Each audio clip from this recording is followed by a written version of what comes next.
Baby,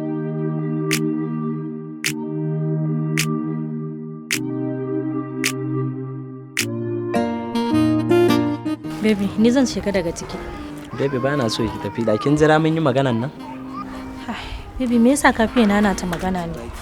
Ai dole sai na nana ta magana, saboda ke ma kin san ina son ki. Na faɗa maka ana nan ana shawara. Ba na so a kuma sanya rana. A zo kuma a yi abin da za a ji kunya. Ba na son raini ya shiga. Kuna shawara. Yaushe za a gama shawaran nan ne?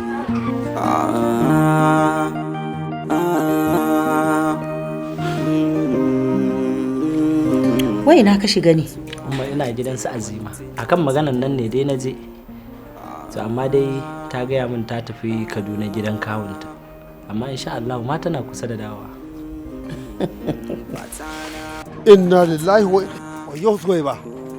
Yanzu nan kuke idan na kama hanya na fita neman halalli na, ashe a nan kuke zuwa kuke ɓata lokacin ku.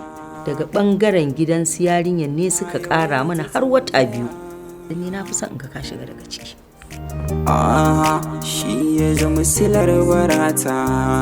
Yana son Roma sosai. Wa kuma yan maza me yasa ba kwa da uzuri a rayuwanku ne? Dure mun baki.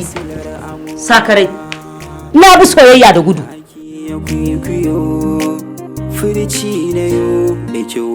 Umaru mace. Wani abin suka ce maka suna bukata?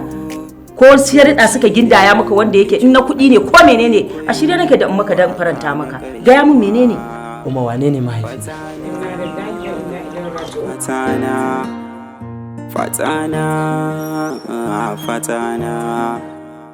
Fatana.